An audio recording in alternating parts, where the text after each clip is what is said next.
Welcome to SJS Arts. So today I'm gonna continue my discussing world cinema video series. This is the third installment. This might be the longest installment as I have crammed quite a few different big topics into this particular video, but we'll see how it goes. And as always, I'm gonna include your comments.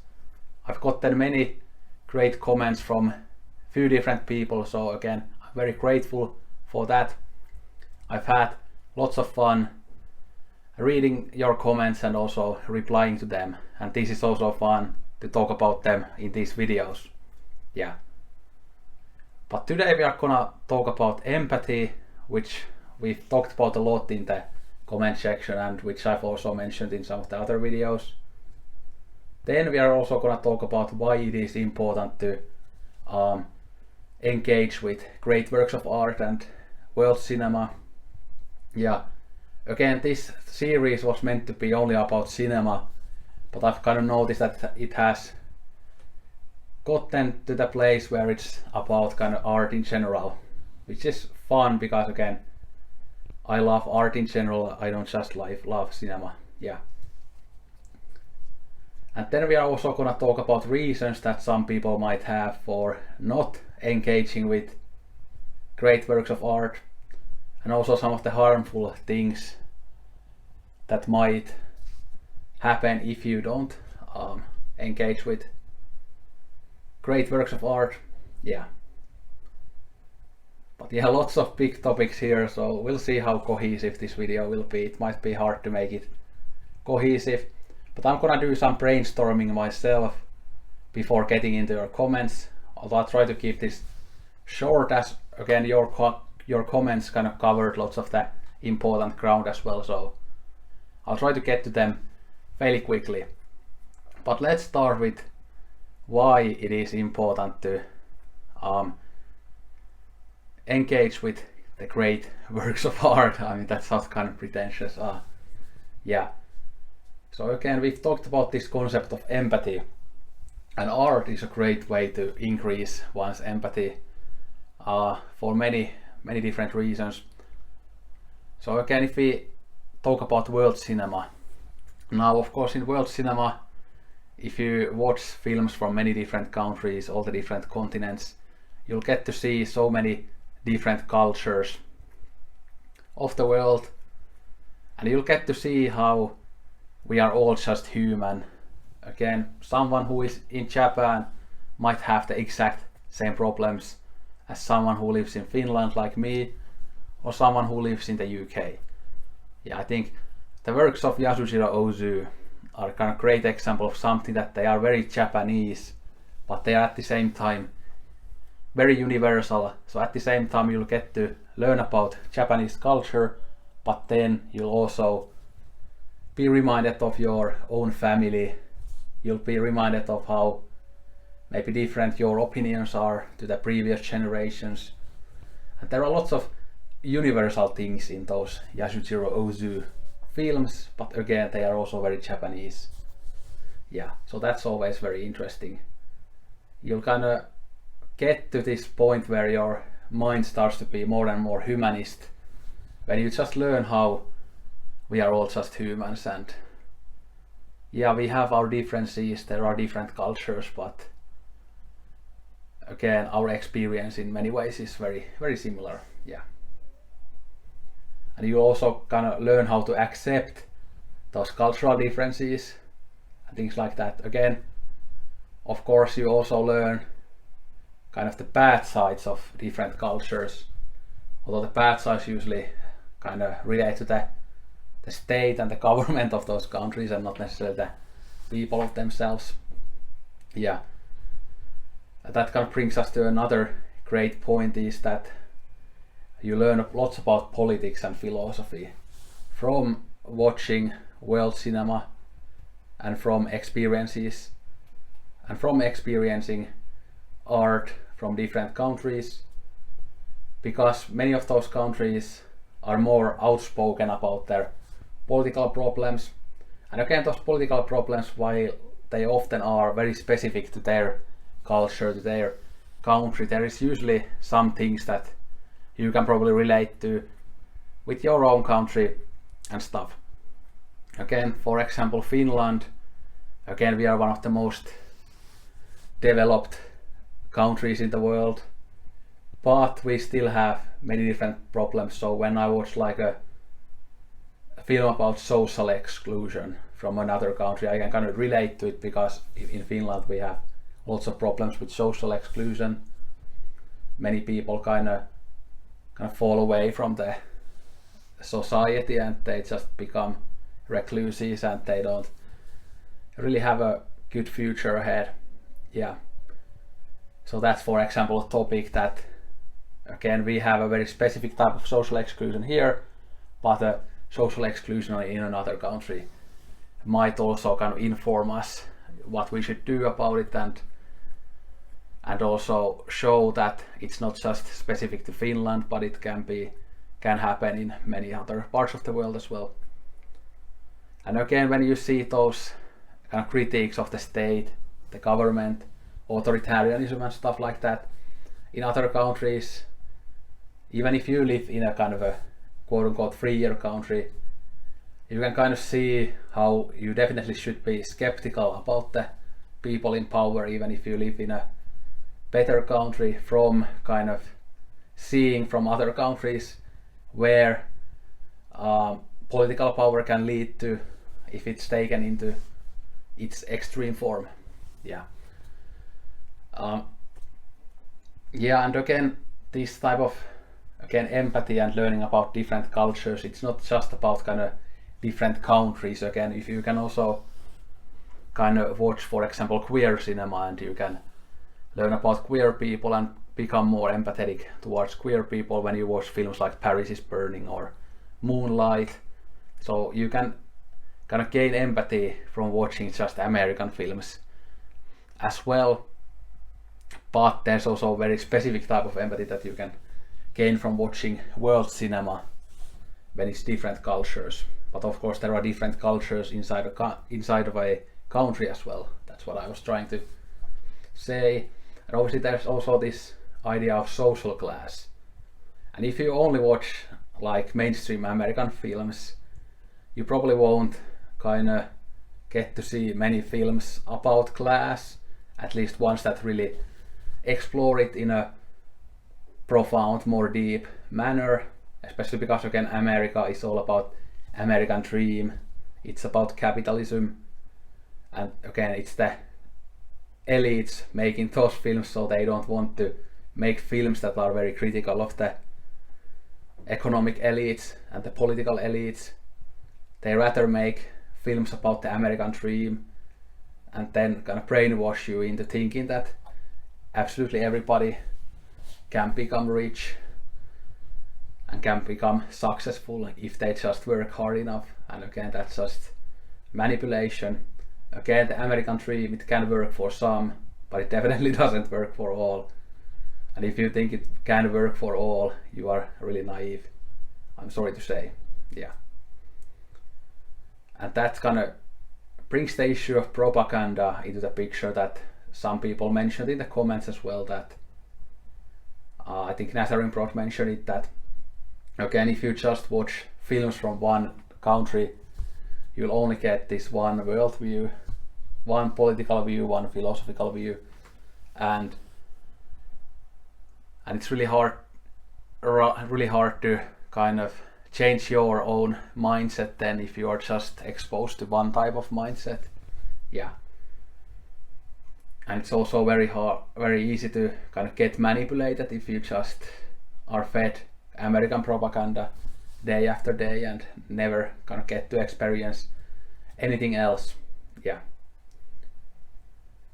And I actually have one quote about propaganda by Elmer Davies. So I think this is a good one. I kind of stumbled upon this on Letterboxd as well, so hopefully this is actually a real quote. I didn't have the energy to go check it, but I think this is a good quote, whether it's by this Elmer Davies or whether it's by someone else, but it goes like this: the motion picture is the most powerful instrument of propaganda in the world. the easiest way to inject a propaganda idea into most people's minds is to let it go through the medium of an entertainment picture when they do not realize that they are being propagandized. Yeah. So that's a really good point, that again, that propaganda that you see in art, it's not always like very obvious. Sometimes it kind of is under the surface. I think film like Forrest Gump is a good example of that, for example. Again, you don't have to read it necessarily as a propaganda picture, but it kind of is in a way, yeah. Same with films like Saving Private Ryan. They kind of mask themselves as anti-war films, but then if you look under the surface, it kind of has the military, it kind of shows the military in a very positive light. So is it an anti-war film? Yeah. Hopefully you kind of get what I mean. Yeah. And then I think the empathy, one kind of good point that came from those discussions that I had with people was that the empathy also kind of, you gain empathy for other people, but you can also gain empathy for yourself, self-empathy from these great works of art. Yeah, again, if you see people like you in the films, you can maybe learn to accept yourself, which is very important skill to have. Again, of course, accepting yourself, it's kind of a double-edged sword. Again, you should accept yourself, and you should accept the things that you cannot change, but obviously you shouldn't absolutely accept everything about your life, because in that way you can kind of become very stale and never try to become better if you accept everything. But I mean, you should accept the things that are just part of you that you cannot change. So for example, a gay person should accept that they're gay. And I think again, cinema has been very important, for example, for queer people, because seeing like authentic gay experiences in films can make them excited about their own future gay experience, and they can realize that, oh yeah, that's who I am as well. I've been living a lie, but I don't want to live a lie anymore. I want to do it just like the people do it in the films. Yeah, so that's one of the big powers of great art. Yeah, but maybe I should now go into the comments and also talk more about all of these things. Yeah, that was kind of my introduction to this topic from my stream of consciousness. Yeah. So CineArtTherapy has left lots of great comments for this topic, and by the way, CineArtTherapy has just started his own YouTube channel, so you should check that out. I'll leave a link down below. He has made 4 different videos as I'm filming this video now. I watched all of them. Really good content. Again, he seems like a very knowledgeable person about art, and he also seems like a very nice person, so go check out his channel if you can. But I'll read quite a few of his comments here because they were really good and they relate to the topics of today. So this first comment is about kind of art appreciation. So it goes like this: art appreciation is about exploring ourselves and experiences we share as humans, the joys and challenges. For example, I can often find life affirmation in what some may feel is a downer movie, even more so than when I watch what would be seen as an uplifting movie. Art appreciation is about growth and challenging assumptions. It is also about recognizing that tastes can change. Milan Kundera's novel The Unbearable Lightness of Being expresses this important point that we live only one life and don't have the opportunity to live again to apply what we have learned. I see cinema and other art as a mine of life experiences, journeys and lessons we explore to make more aware choices. Yeah, so there was lots of great points there. Again, it's about exploring ourselves too, like I just talked about, and again, it's about our experiences that we share with other humans. So there are these 2 important sides to exploring art: other people and ourselves. Yeah. and the joys and challenges. Again, it's good to see both in film. I think often, like CineArtTherapy says here, that the quote-unquote downer movies can actually be more profound experiences, and I think so too, that often the darker films that show some, for example, human cruelty, or they show people in bad situations, those can often be the films that makes us more empathetic and makes us learn the kind of uncomfortable truths about the human experience and the society and politics and other things. And from those depictions we can really learn and grow and change our views. Yeah, so that's very important. And then again, he said that art appreciation is about growth and challenging assumptions.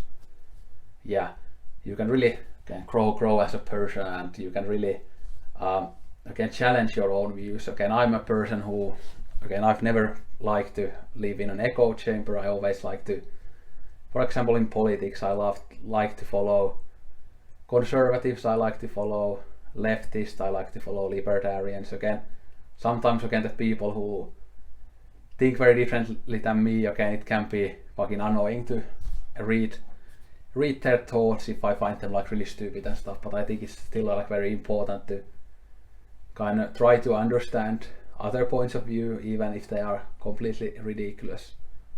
Yeah.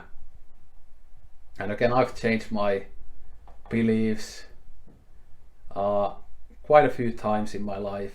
I mean, not obviously, it's not like completely at one day you just change, but it's a gradual process. Yeah.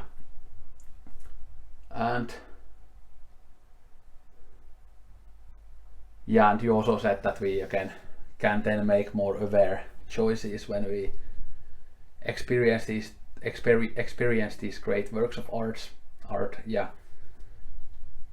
we can make better life choices after we have seen so many things go wrong and go right in these stories that we love. Yeah.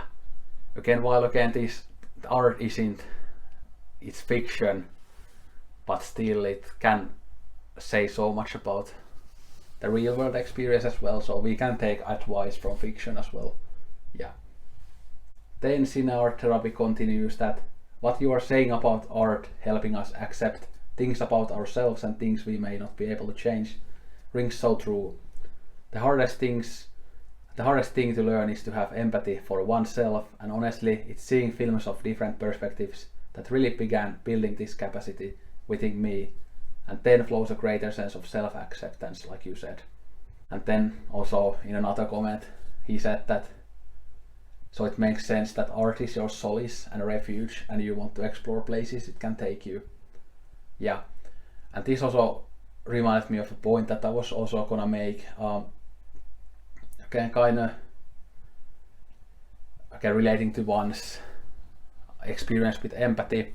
So I've noticed this, that many of us art lovers, again the ones that are more of the recluse kind, we are people who haven't experienced that much empathy in our own lives. So then we need the empathy to come from art, to come from somewhere, because everyone needs some empathy in their lives. They need empathy towards themselves, from other people, from other things, and then they also need to learn to be empathetic themselves to themselves and to other people. So yeah, this is just an observation I kind of thought about after reading some of these comments. Yeah, and of course it's very sad when people haven't really experienced much kindness and empathy in their lives, but I'm glad that there is a thing such as art that can be a refuge to people who haven't had the best experiences with human connection in their lives, okay, like myself.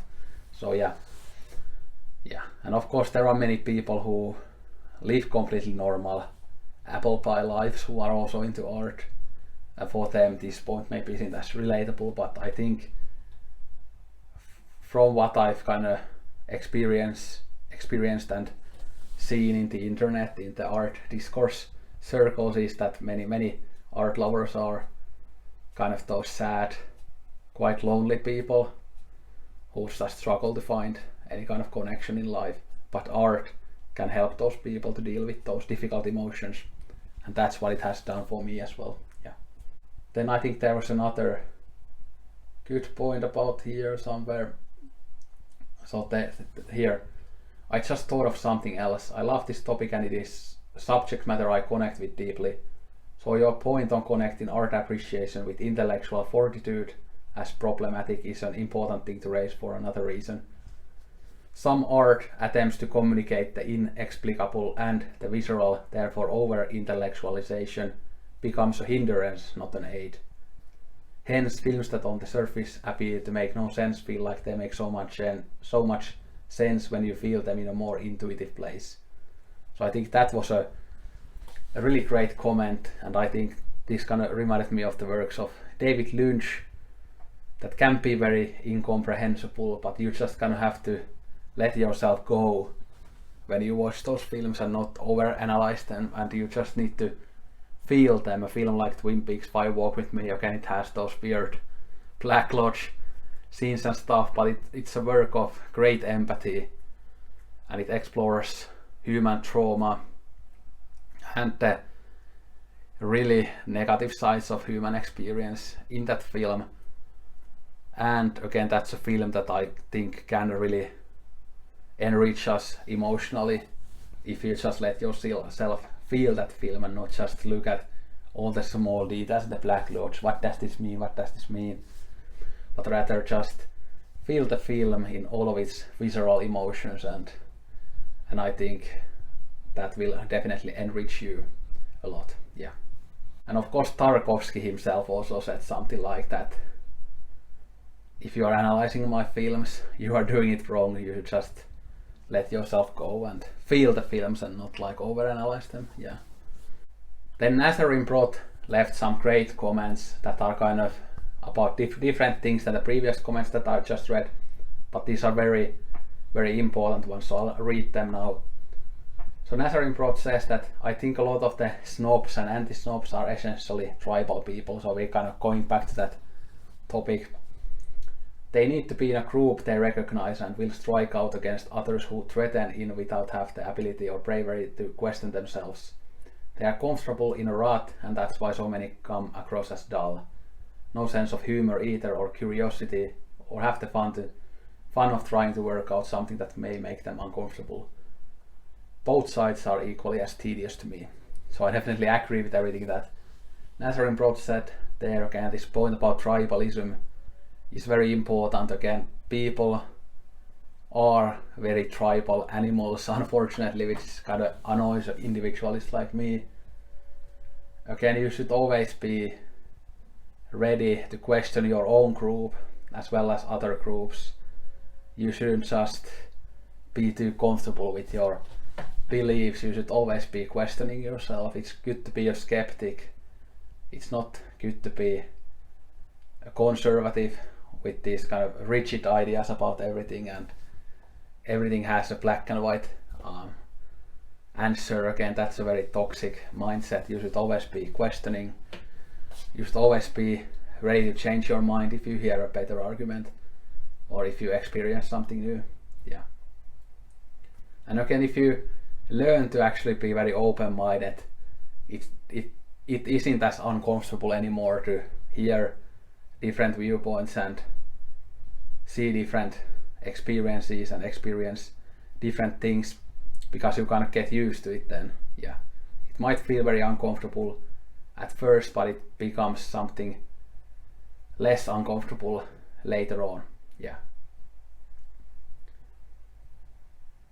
And again, Nazarene Broth also mentioned this, that they have no sense of humor either, and I think again it's very important in life to not take yourself too seriously and also be able to make fun of yourself and your own opinions and stuff. That's very, very, very important. And again, it just makes life easier when you just don't take yourself too seriously. Yeah. So good points from Nazarene Broth there, and he also left another comment on another video where he kind of discusses the same thing, but he also mentions some other things. So here he says that as for foreign cinema and American cinema, focusing on only one mode of filmmaking diminishes people. People then get focused on cinema being the way they need it as an emotional support if they don't branch out. They become dull. Seeing as many cultures as possible is vital to get a real sense of humanity and cut through cultural propaganda that any established culture shall promote as reality. So obviously, I talked about this propaganda quite a bit already, but Nazarian really sums it up really well here. That again, and I think the important point here is that again, any culture can do propaganda. It's not just American propaganda, even though we often talk about American propaganda or Russian propaganda or Chinese propaganda or whatever. But again, you see propaganda in all cultures again. And if you see a film kind of funded by the government or the state, you should always be very skeptical about the themes in those films. Yeah, they might not be very authentic to real life experiences. Yeah, and this is very important why you should again explore art from different countries so that you won't get entangled in this web of propaganda. Yeah. And imagine like a powerful experience that you are a gay guy, for example, in a country where homosexuality is illegal, and then you stumble upon a film from a different country where homosexuality is legal, and they see a film about those beautiful gay experiences in those countries. Like, imagine how that can kind of affect that gay person's life in that repressive country that they live in.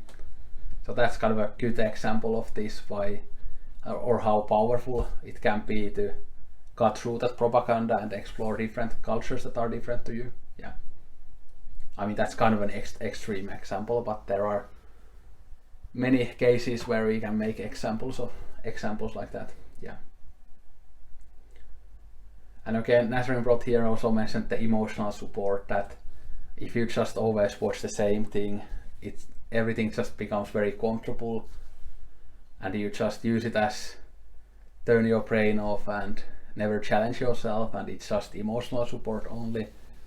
And yeah, that's not very good. And again, you kind of get into this rabbit hole of just doing that over and over again. It's very hard to escape that hole once you have been doing it for a long time.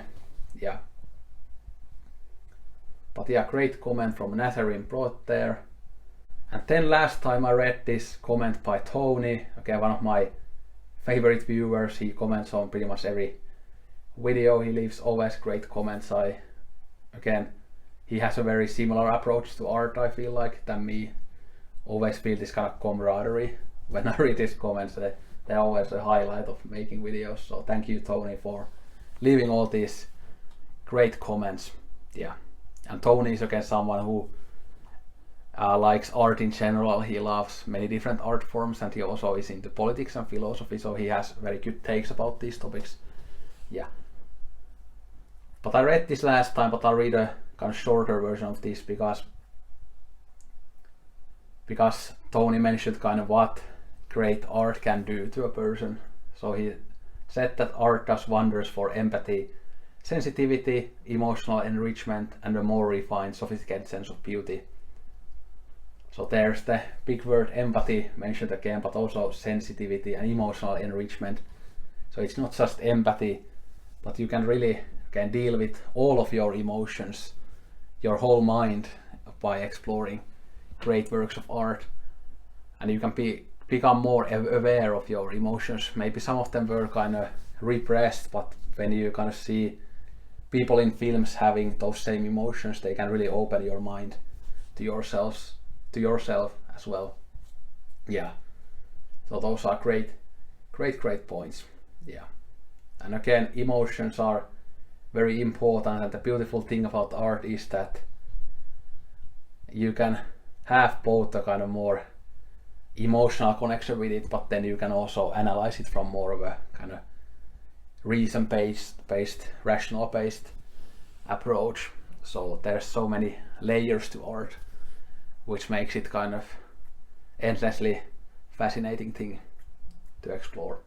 And then Luke also mentioned here that I think a lot of world cinema benefits from growing up and living in a country and culture that does not have the same foundations as something like the United States. These filmmakers often have a different perspective on the world and humanity that perhaps is more fitting for film as a medium, in contrast to Hollywood being a largely commercialized industry.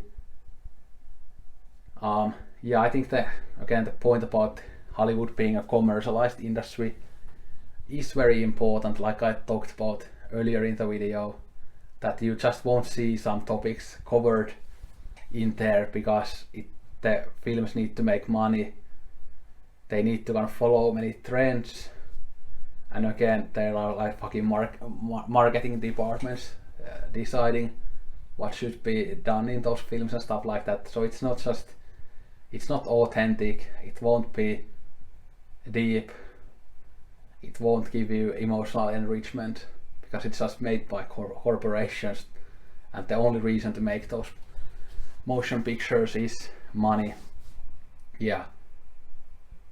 And again, it's the elites making those films, so they want to just kind of manipulate you with their ideas of the world, and they won't have films that are critical of themselves. Yeah. And again, of course, in America you see other films too, again, by great authors that don't have this problem, but if you just watch mainstream cinema, it definitely has this problem. Yeah. And again, that doesn't mean that you shouldn't watch mainstream cinema. I'm just saying that you should probably watch something else too, and not just that one thing. Yeah. Then CineArtTherapy also said here that world cinema for me has been quintessential for creating paradigm shifts.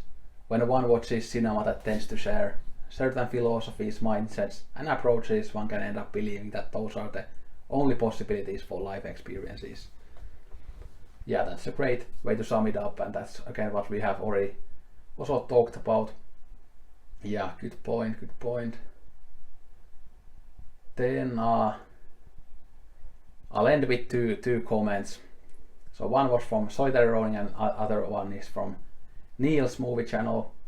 Oh, and by the way, I also have one Tarkovsky quote that adds to this topic, but maybe I'll end with the Tarkovsky quote, but now I'll go into Roning's comment and then Neil's comment. So Ronin says that I don't remember struggling with subtitled films, they just came naturally.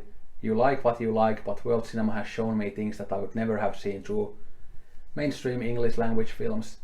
I have learned about different cultures and history through films from Japan and even Finland and many more. I think you are shutting yourself off from so much great art if you don't explore the many rabbit holes of the world and its cinema.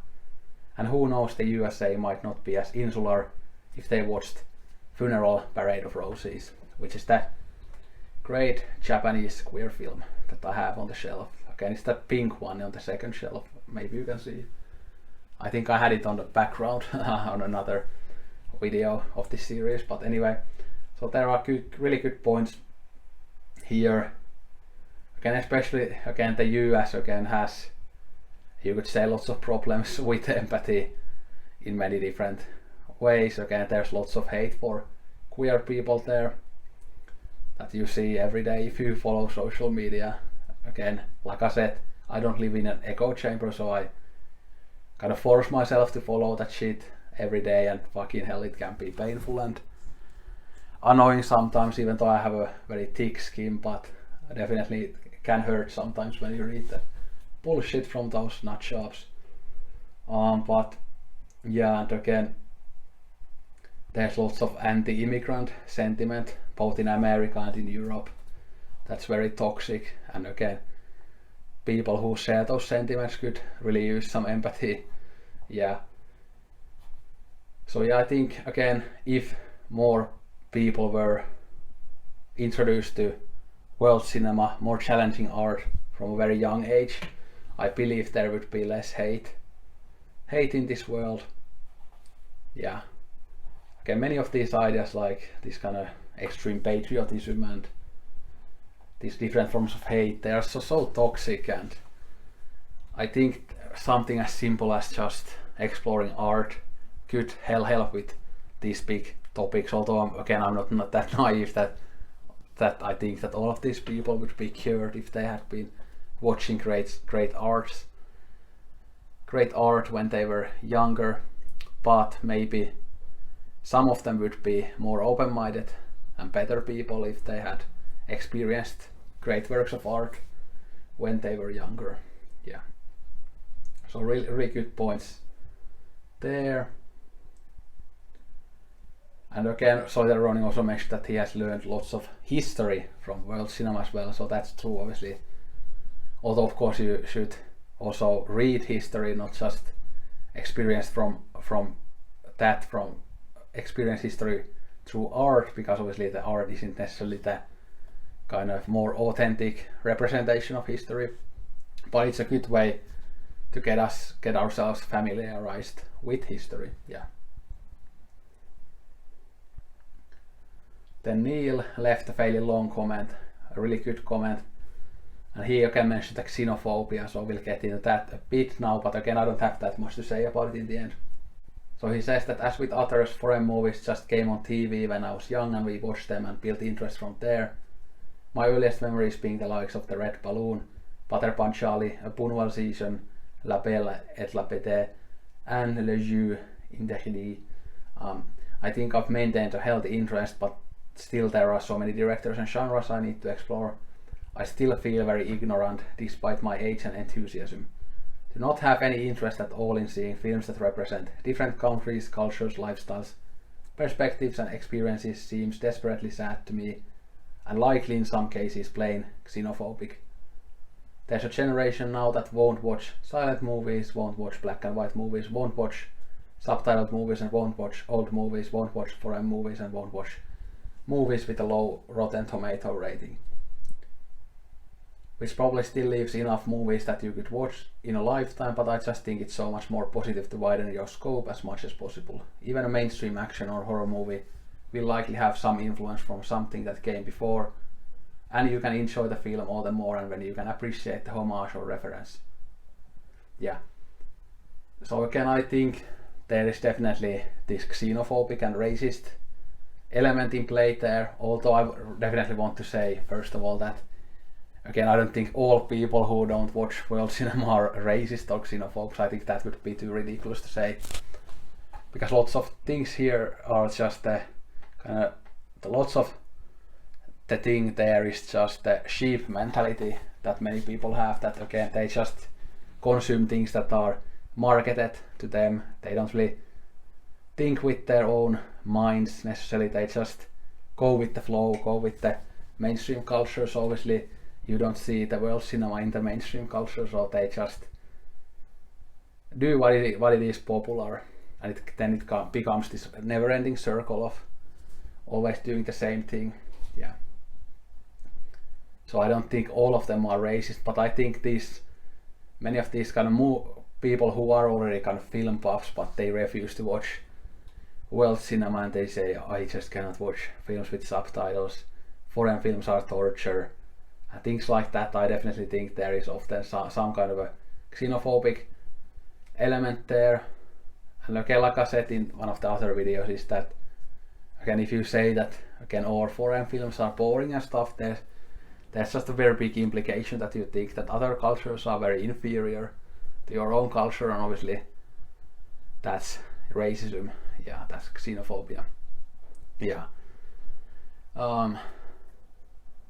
Yeah, I don't know. I mean, is there much to say about this? I think it's just there are just some people who are like this, and maybe some of them will be reformed, some of them won't.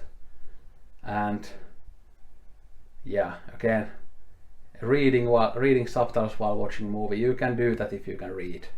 Yeah, again, it's a stupid excuse, and I think there are often bigger reasons for why these people don't watch foreign movies than just the subtitles. Yeah. I feel like the subtitles are just an excuse. Not always, but oftentimes. Yeah. But let's end with this beautiful Tarkovsky quote. Modern mass culture aimed at the consumer, the civilization of prosthetics, is crippling people's souls. setting up barriers between man and the crucial questions of his existence, his consciousness of himself as a spiritual being. Yeah, I think that was a beautiful quote, and again, just reminds us of this consumerist culture and how it kind of really changes who we are as persons if you never exit that mindset, and how you can never kind of truly find yourself, and how you never will be able to experience many beautiful aspects of life if you just live this boring consumerist life without any deeper meaning. Yeah. Thanks for watching this very long video. Hopefully you got something out of it, and let me know your thoughts about this. Again, I love reading your comments. Again, the next installments of this series might be, some of them might be at least more light-hearted and stuff, because I think we've now kind of covered many of the big topics, the more difficult topics to talk about, and now we have some more light-hearted stuff to talk about that I've kind of come up with when I've been thinking about this. But anyway, thanks for watching, don't drink all the Coke, and sayonara.